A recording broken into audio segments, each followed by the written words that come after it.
Hi, I'm Bill Hodges, and this is Spotlight on Government. Today, I have a longtime friend with us, Doug Belden. Doug is the Hillsborough County tax collector. And Doug, you run, and I've said this to a lot of different people, I think the most efficient office of anybody I've seen in Hillsborough government, and for that matter, just about any government.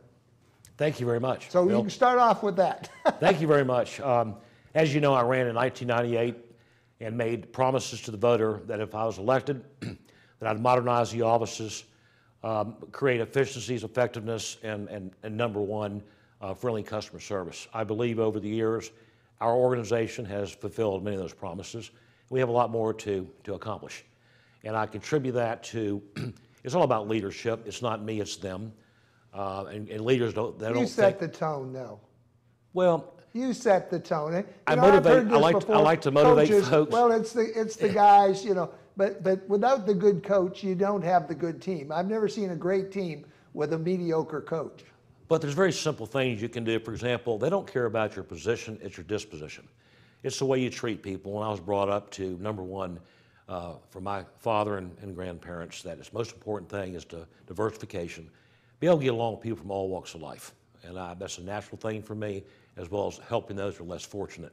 I was very thankful and humble that the voters elected me. I think that what I did promise, again, we have fulfilled. I have a lot more to do. But I will tell you, the soldiers or my teammates, my employees, are the ones I'm very blessed to have. Oh, they are a great team. I'll give you that. But you've been a great leader with them. Well, but you give them the resources that they need. And there was a study conducted, I believe, at Harvard a number of years ago with 45,000 employees, and you would think in tough economic times or whatever times economically, that compensation is number one compelling factor towards an employee. In fact, that was proven to be wrong. Number one was dignity and respect. Number two, the employee felt that they were involved in the decision-making process and sharing in the successes. And number three, if they did perform, performance pay, they were compensated appropriately.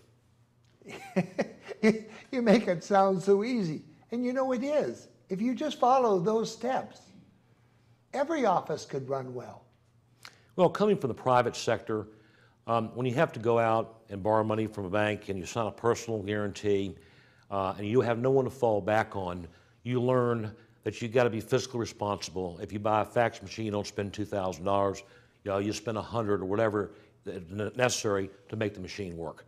And I brought that from my private sector experience at the age of 28 when I became an entrepreneur, which I really believe is the heart of capitalism, and took a lot of those concepts and into the public sector. I thoroughly enjoy being a public servant. I enjoy our number one core competency is customer service. People walk out. People aren't happy to walk in, have to write you a check. The least you can do is make it a pleasant experience when they leave. You know, ever since we were children, we read about the tax collector, the sheriff of Nottingham, and he's a bad guy. But you're not. Would you explain what the tax collector does? You don't go around with a big bag over your shoulder and a guy with an axe trying to collect like in Hagar the Horrible. What does the tax collector actually do?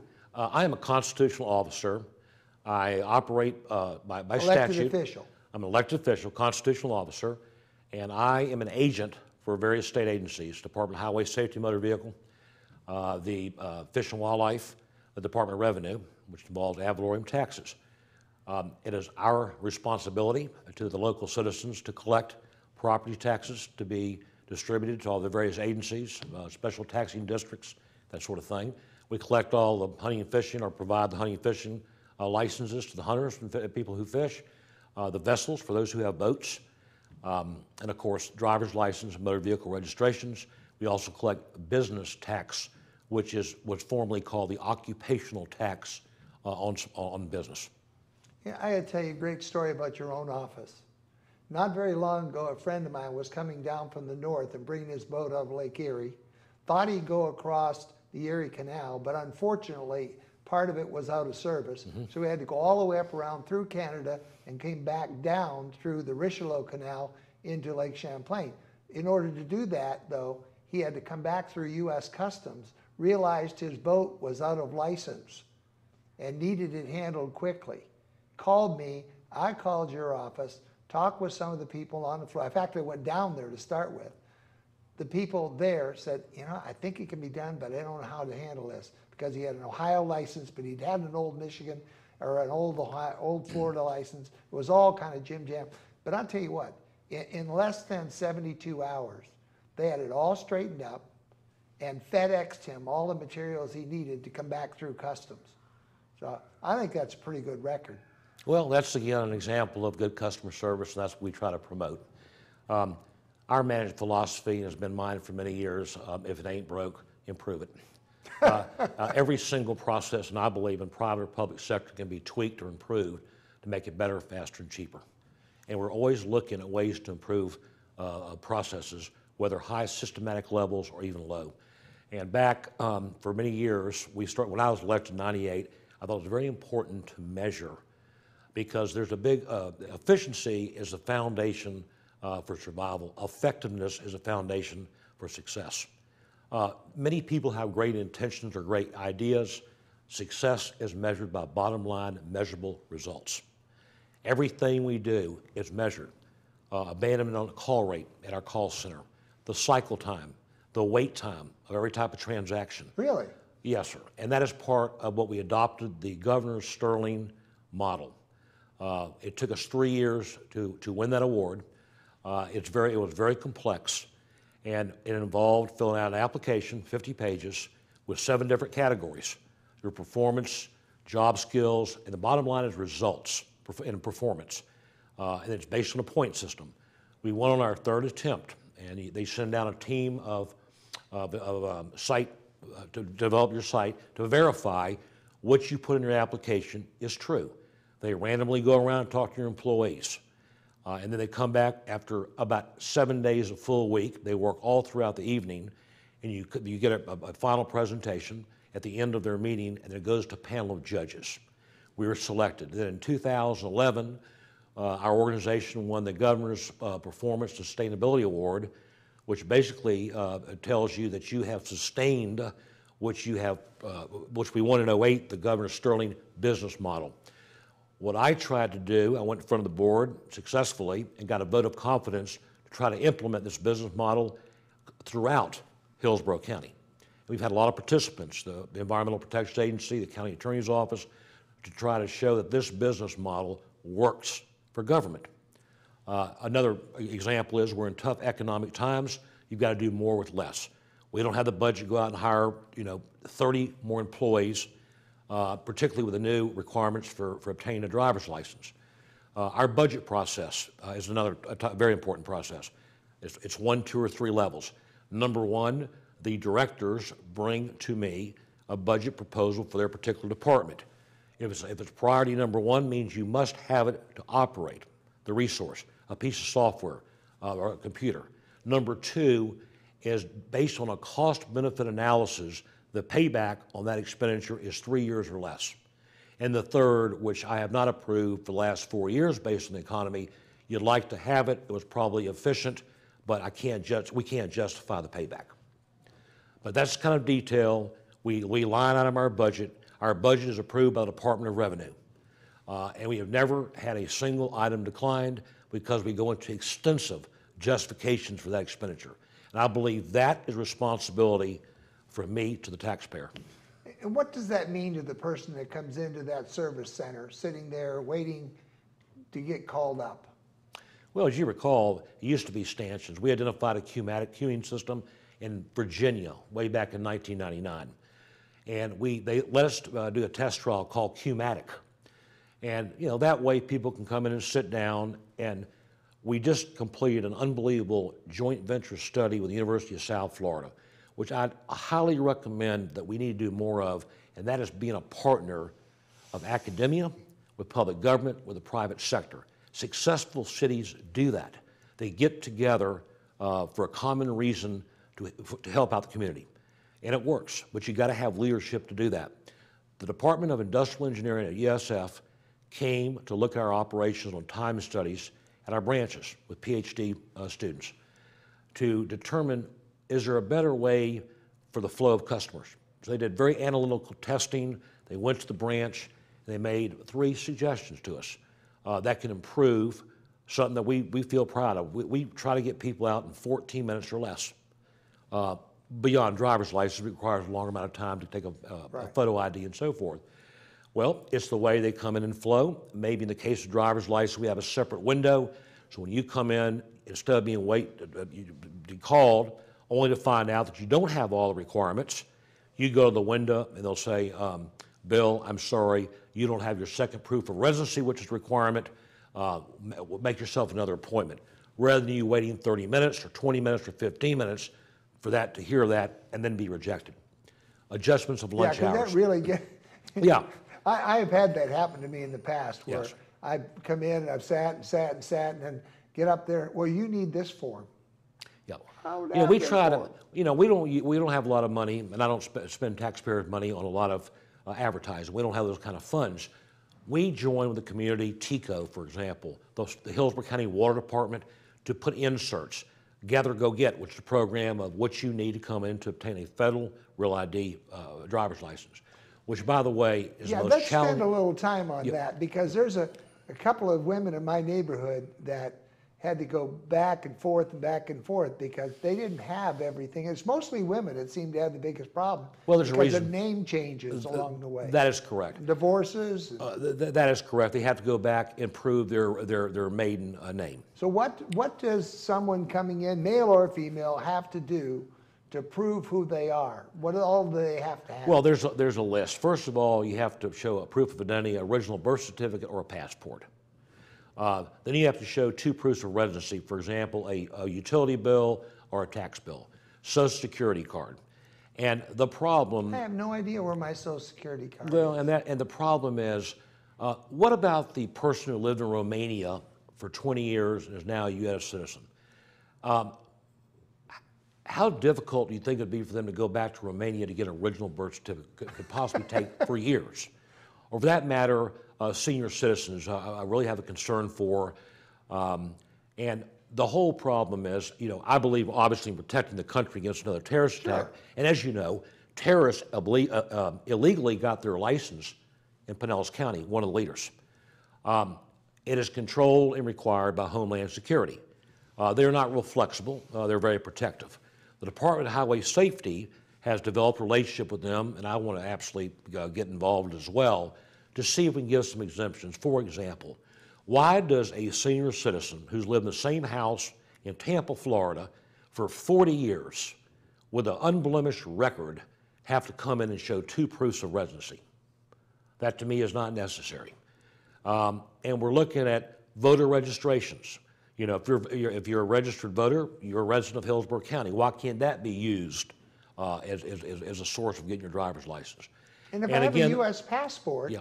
Why do I need all the rest of this stuff? Well, and that you could use that's correct. They do a background check and all that sort of thing. There's a certain portion military-wise that should be exempt. Those from the United States have been in there so long, and these are things that need to be addressed by Homeland Security, because the worst scenario, again, is the ladies, the women, who have been married multiple times, and they've got to go back to get their original prove their maiden name. And that's probably the greatest rejection level or rejection factor of any of our customers. That, believe it or not, is proof of residency, which it shouldn't be. And we, of course, try to help people. We can print off their tax bill. I believe we can start using motor vehicle type information.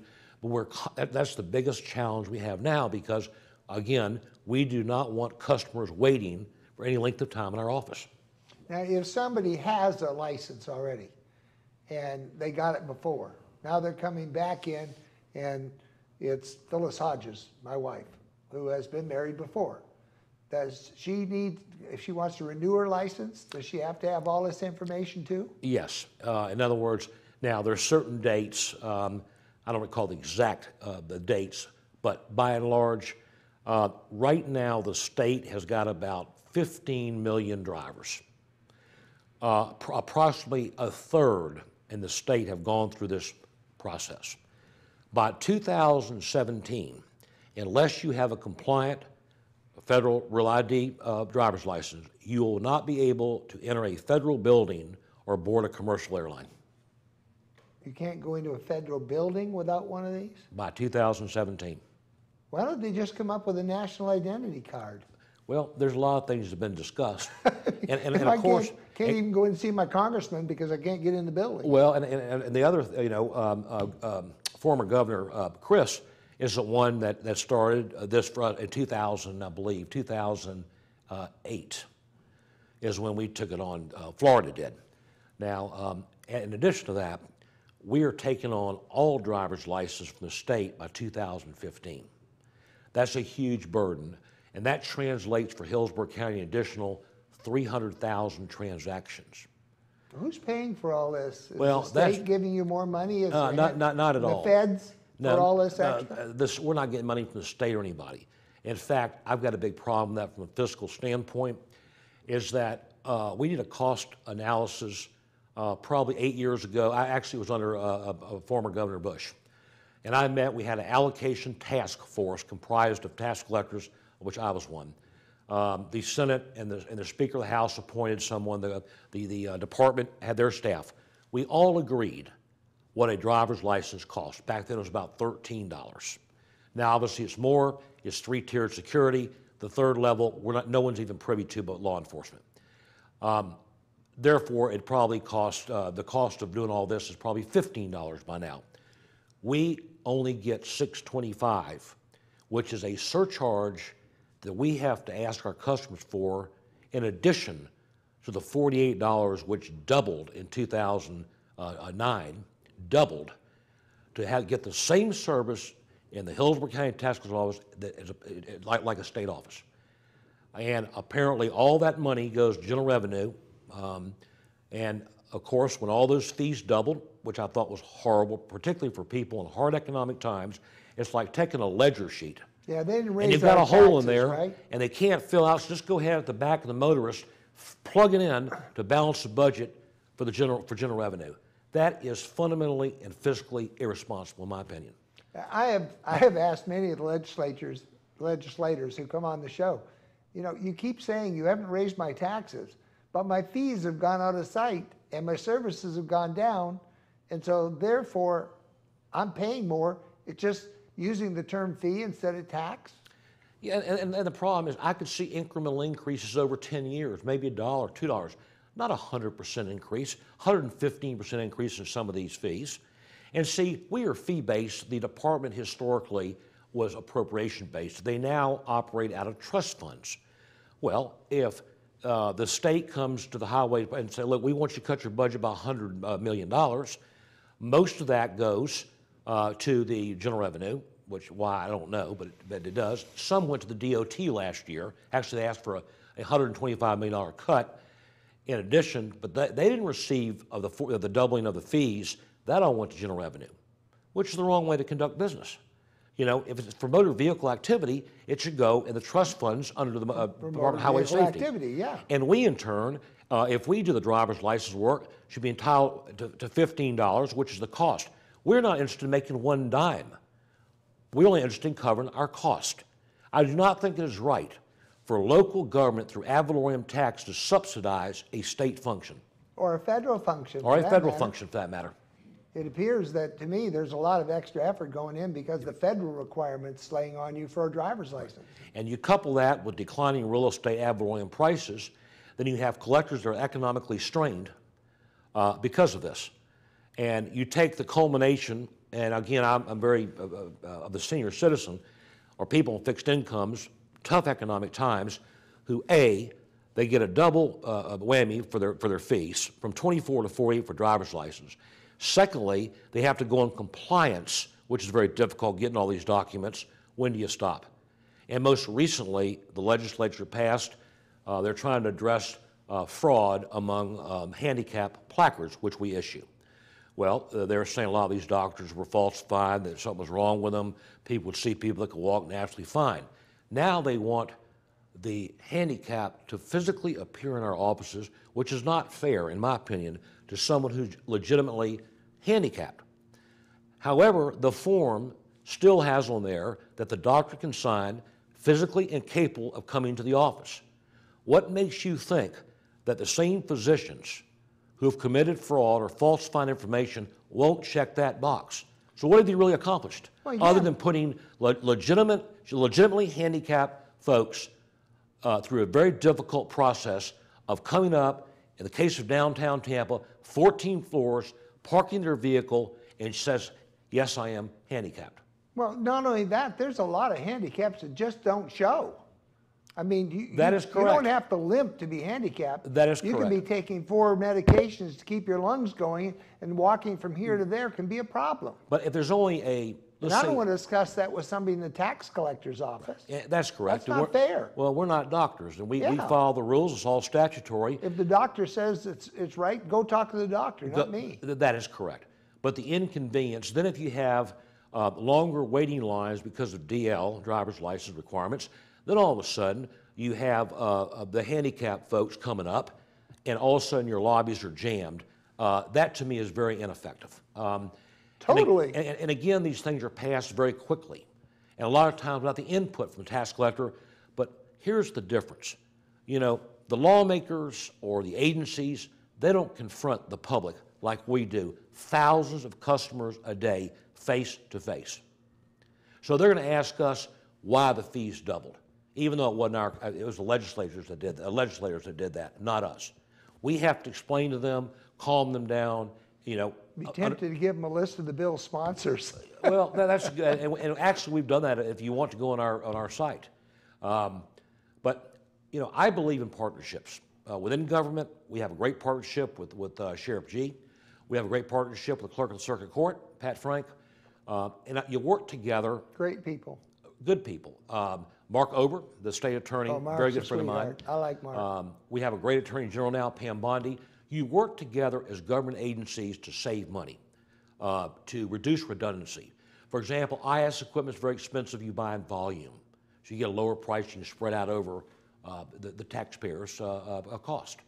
That's got to happen more and more. A better cohesiveness between city government and county government. By the way, something you said sparks a question in my mind.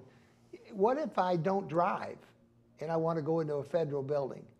Is there an ID card that I can get in place You can of get a an ID driver's card license? under the same constraints, but without, it's all federally ID compliant is the term you need to be familiar with. And if you don't have that, you will not enter a federal building or board a commercial plane. So an older couple, maybe he drives, she doesn't. She's let her or vice versa, either way. Right. One of them has let their license lapsed. If they wanted to go see their congressman in the federal building, one of the two of them would have to go get the other. That is correct. Without that ID compliant card, you will not be able to enter the building. And there is one that is not a driver's license, it's just an ID card. There's an ID card, federal ID card. Is it a federal ID card or state Well, ID card? it's really a state ID card, but I'm Comes from thinking your now office? that we produce ID cards as well. But I will tell you now, let me regress. I believe that regardless of whether you drive, to get into a federal building, you still need a driver's license. Well, it would seem reasonable that if you have, Whether you drive just or because not. you drive or not shouldn't make any Because difference. to get that driver's license, you have to produce all those documents which are required by Homeland Security at this point. But again, we're trying to, help particularly women who've been married more than one time. We look at rejection. Why are our customers being rejected for a driver's license? And we measure the percentage. Now, our rejection rate, when we first started this process, was as high as 45%. We're now down below 20. Okay. Of course, That's still pretty high, isn't it? I like to be at zero, Yeah. as you'd probably imagine. And it takes time, it takes effort. We use promotion, we're redesigning our whole website. Miss Milan, who runs she's a director of community relations.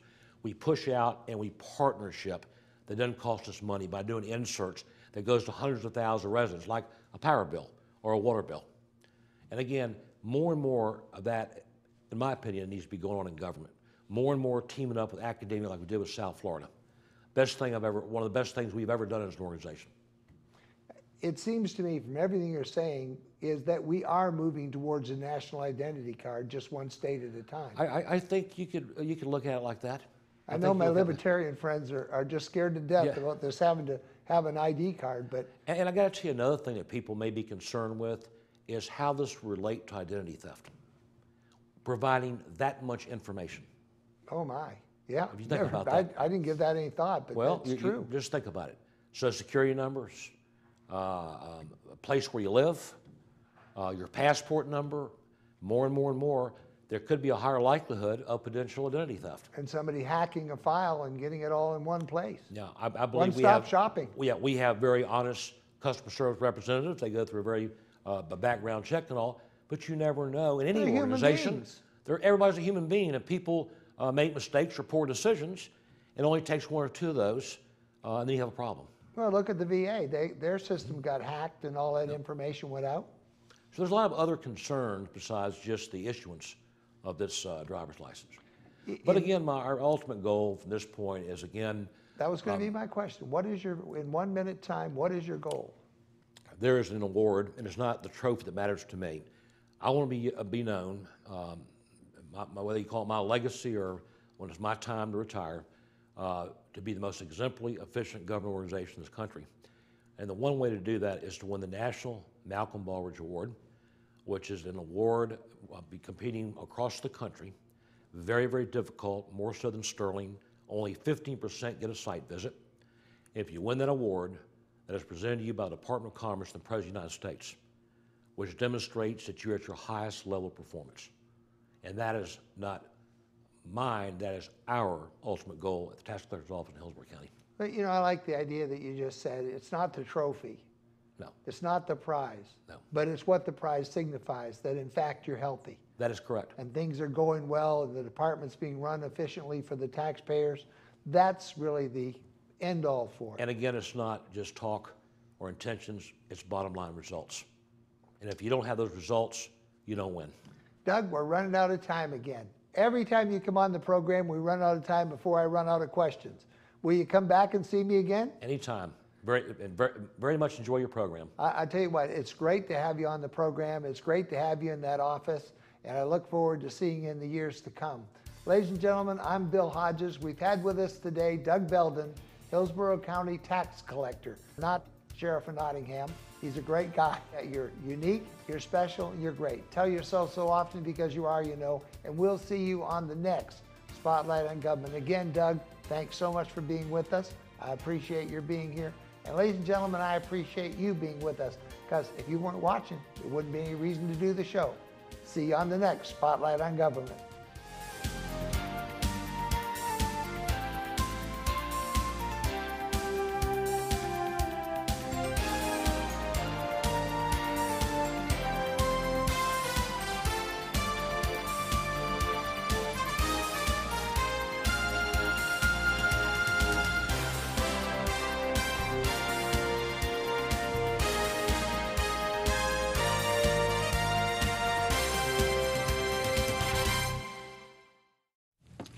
Hey, how's it going? Sir, are you okay? What? Oh, this? It's probably nothing. I'm sure it'll go away. Go away? But, sir, that can't be good. No, it's cool, really. Do you want a napkin or something? Everything's fine. Thanks. You wouldn't ignore this, so why ignore the signs of a stroke? At the first warning signs, call 911 immediately, because time lost is brain lost.